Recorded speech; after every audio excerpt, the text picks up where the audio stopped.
Kaya hinuli si PRD diretso sa Netherlands. Kasi ang naghuli sa kanya is Philippines Netherlands Police.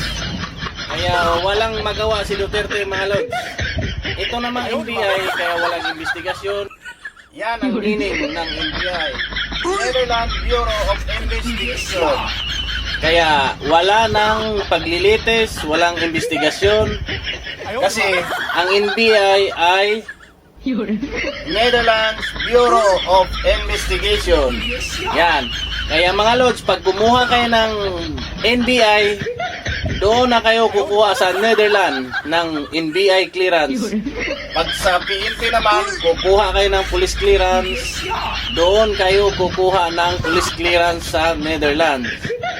Meaning ng PNP, Philippines Netherlands Police. Ang NBI